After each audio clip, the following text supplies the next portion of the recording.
శ్రీశైలం ఘాట్ రోడ్లో ఉన్నాము. చూడండి ఎంత భయంకరమైనటువంటి అడవులో ఇది. ఎత్తైన కొండలు, అడవులు.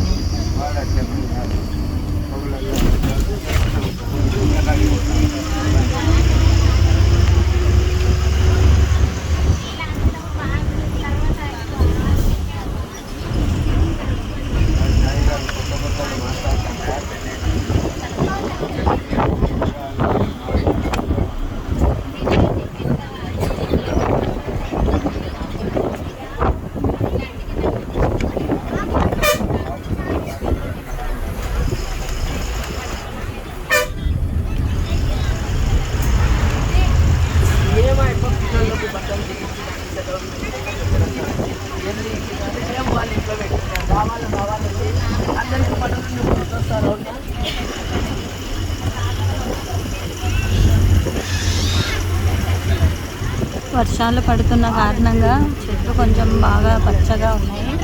ప్రకృతి అంతా కూడా చాలా పచ్చగా ఉంది.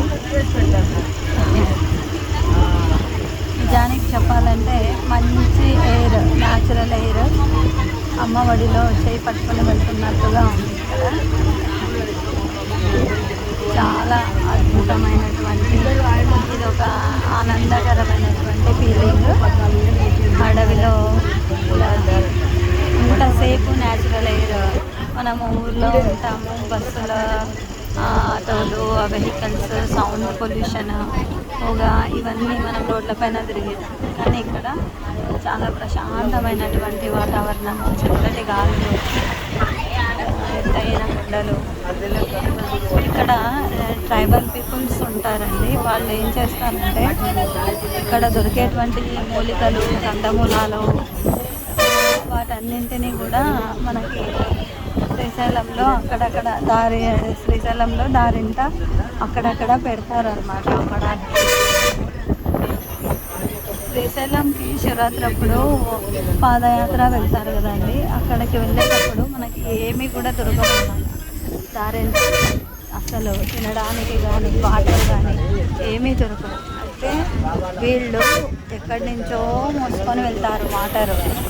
ఆ పండ్లు ఏమేమో వాళ్ళు అమ్మాలి అనుకున్నవన్నీ కూడా ఎక్కడో ఒక చోటికి తీసుకొని వెళ్ళి చాలా దూరం నుంచి మోసుకొని వెళ్ళి అక్కడ పెట్టి అమ్ముతుంటారండి మన కోసం. అది వాళ్ళు ఎంత రేట్ చెప్పినా కూడా తక్కువే అనిపిస్తుంది. ఎందుకంటే ఆ అడవిలో బుక్కెడు నీళ్లు దొరకవు అన్నమాట. అలాంటి స్థలంలో మనకు నీటిని అందిస్తారు, కావలసినటువంటి ఫ్రూట్స్ని ఇస్తారు. అలా వాళ్ళకి థ్యాంక్స్ చెప్పుకోవచ్చు. చూడండి ఎంత పెద్ద కొండను, ఎంత పెద్ద కొండను. ఇలా ఇక్కడ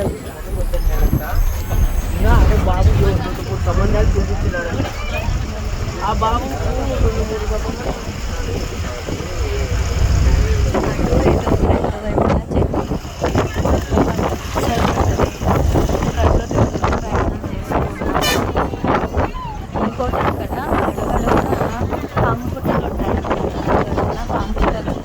చాలా అందంగా తీర్చిదిద్దబడి ఉంటాయి అవి. అసలు మానవులకి కట్ట సాధ్యం కానివి.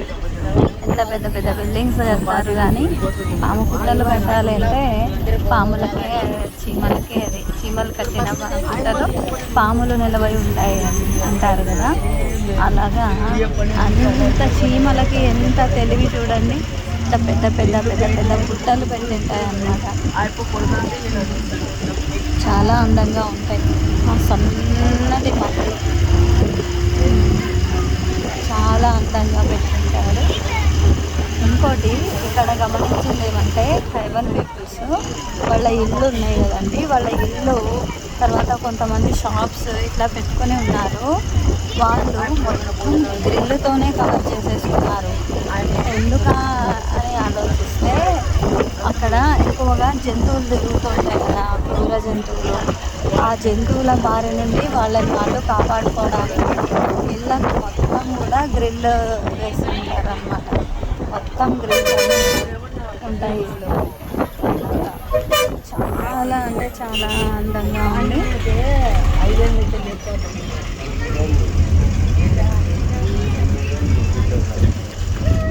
శివరాత్రి అప్పుడు అప్పుడు అయితే బస్సులో వెళ్ళినా లేదా కాలినడకన వెళ్ళినా ప్రతి చోట శివనామస్మరణ అనే మారుతూ ఉంటుంది. చాలా బాగుంటుంది. ఏదో టెంపుల్ కడుతూ ఉన్నారు.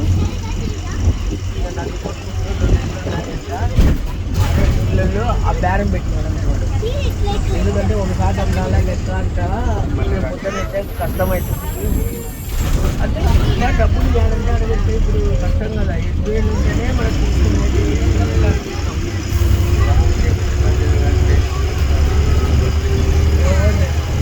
వాళ్ళ ఆడబిడ్డ 1975లో టైగర్ యాక్ట్ పెట్టినారండి గవర్నమెంట్. టైగర్ యాక్ట్ అంటే అంతరించిపోతున్నటువంటి పులులను కాపాడుకోవడానికి టైగర్ యాక్ట్ పెట్టడం జరిగింది. దాని ద్వారా ఏమవుతుందంటే పులులను వేటాడడం కానీ లేదా అడవిలో జనాలు సంచరించడం కానీ జరగదన్నమాట. అవి ఉన్న ప్లేసు వాటికే వదిలివేయడం అనే అర్థం. ఇంకోటి ఏమంటే ఇప్పుడు మనము ఇలా దైవ దర్శనాలకని వెళ్తూ ఉంటాం కదండి. బస్సెస్ అయితే డోర్నాల వరకే ఆపేస్తారనమాట. నైట్ డోర్నాలలో ఆపేస్తారు, ఇంకా జర్నీ ఉండదు. మళ్ళీ ఎర్లీ మార్నింగ్ 5:30, 6కి అట్లా మళ్ళీ స్టార్ట్ అవుతాయి అన్నమాట బస్సెస్. కావున మనము ఎంత కాదనుకున్నా మార్నింగ్ ఎర్లీ మార్నింగ్ నుంచి 12 వరకు మనం జర్నీ చేసినామంటే ఆగిపోమన్నమాట. 12 నుంచి మార్నింగ్ 6 నుంచి 12, 1, 2 o'clock వరకు మనము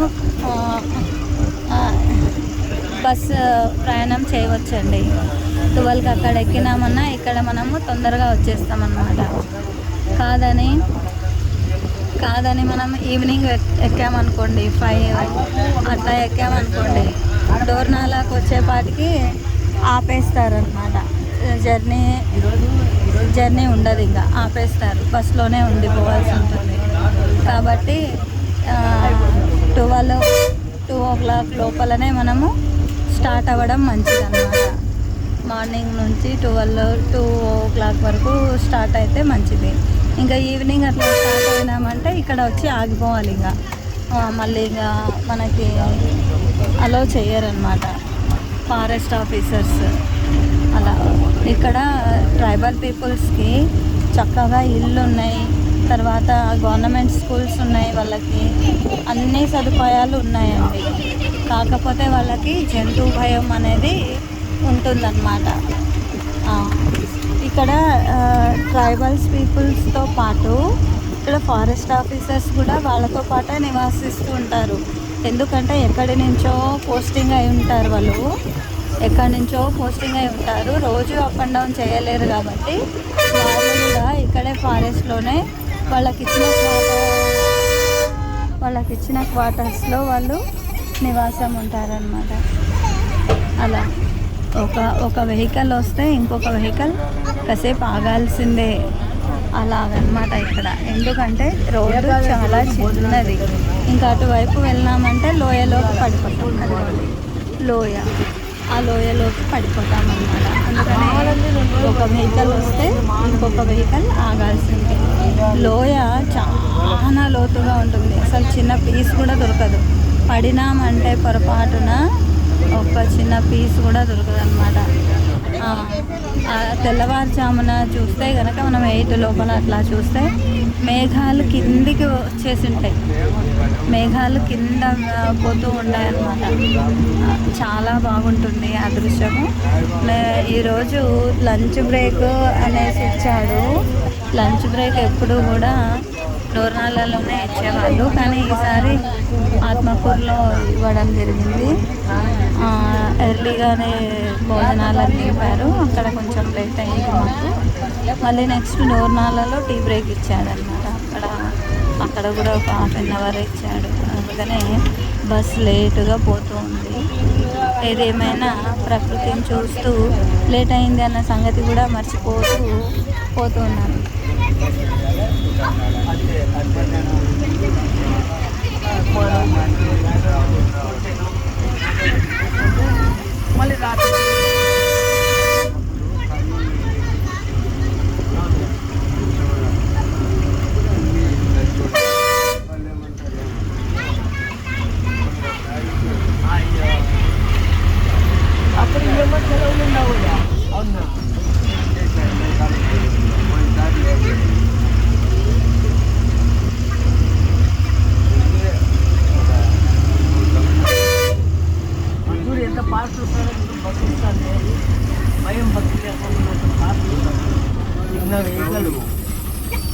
అవునన్నా వాళ్ళ చిన్న వెహికల్ ఇది పెద్ద వెహికల్ కదా.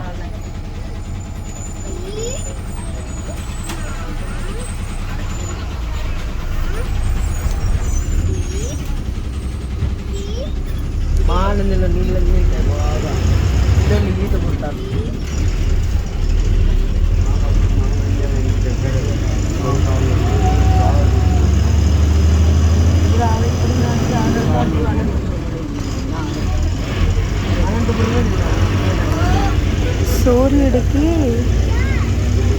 సూర్యుడికి మేఘం అడ్డు వచ్చింది. అక్కడ కాస్త ప్లేస్ నీడ ఉంది.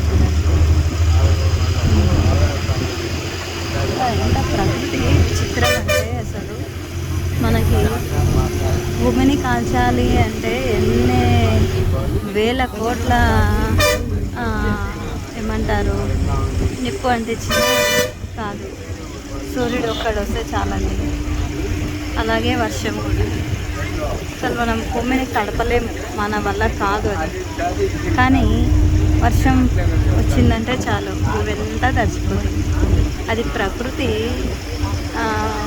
భగవంతుడు మనకు ఇచ్చినటువంటి ప్రసాదం అన్నమాట. గాలి, నీరు, నిప్పు, ఆకాశం, భూమి ఇవన్నీ కూడా మనకి భగవంతుడు ప్రసాదించినటువంటి వరం. మరి వీటిని మనం కాపాడుకోవాలి. చెట్లను కాపాడాలి, నీటిని కాపాడాలి, చెట్లను నరగరాదు, వీలైతే చెట్లను నాటాలి. చూడండి, ఫారెస్ట్లో ఇన్ని ఫారెస్ట్లో ఉన్నందువల్లనే మనకు కొంచెం వర్షము, గాలి ఇవి లభిస్తున్నాయి.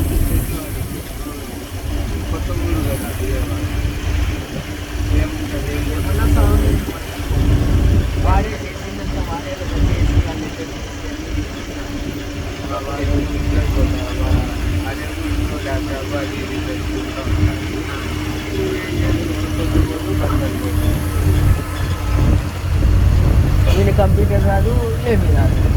పొట్టేకి 10,000 20,000 సంపాదించేది కూడా రాదు.